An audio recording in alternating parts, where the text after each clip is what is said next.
स्वर्ग और नरक। एक बार की बात है, गांव में एक पवित्र व्यक्ति रहता था। वह हमेशा स्वर्ग और नरक के बारे में जानने के लिए उत्सुक रहता था। एक दिन पवित्र व्यक्ति भगवान से मिला।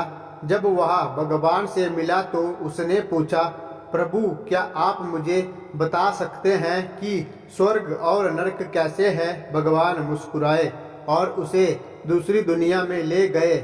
वहां वे दो दरवाजे के सामने खड़े थे। भगवान ने उसे जाने के लिए कहा और प्रत्येक दरवाजे के अंदर खुद जाकर देखने के लिए कहा। पवित्र व्यक्ति ने जाकर पहला दरवाजा खोला। वहां उसने एक बड़ी गोल मेज देखी जिसके चारों ओर लोग बैठे थे। मेज के बीच में स्वादिष्ट सूप का एक बड़ा बर्तन रखा गया था।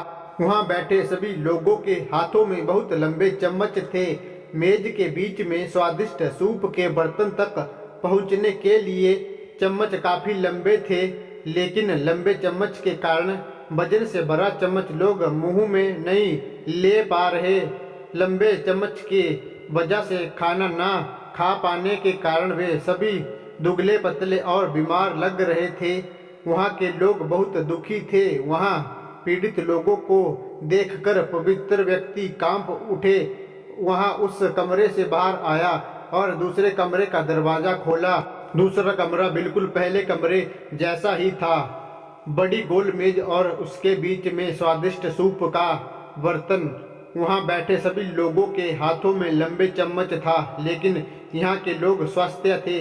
वे एक दूसरे से बातें कर रहे थे और खाना खा रहे थे। पवित्र व्यक्ति यह देखकर प्रसन्न हुआ और उस कमरे से बाहर आ गया। फिर पवित्र व्यक्ति भगवान के पास गया और वहाँ मुझे समझ नहीं आया कि दोनों कमरे एक ही जैसे हैं, फिर भी एक कमरा दुख से भरा है और दूसरा सुख से भरा है।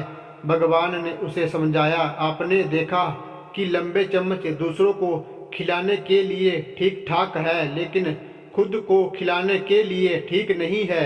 आप जिस कमरे में पहले गए थे वहाँ नरक था। वहाँ के लोग लालची हैं और केवल अपने बारे में सोचते हैं, दूसरे की मदद नहीं करना चाहते हैं, जिसके कारण वे अपना पेट नहीं भर पा रहे हैं और दुख झेल रहे हैं। और दूसरा कमरा स्वर्ग था। यह उन लोगों से भरा है जो एक दूसरे की परवाह करते हैं और प्यार करते हैं, एक दूसरे को उन लंबे चम्मच से खिलाते हैं जिससे वे स्वस्थ और सुखी रहते हैं। शिक्षा।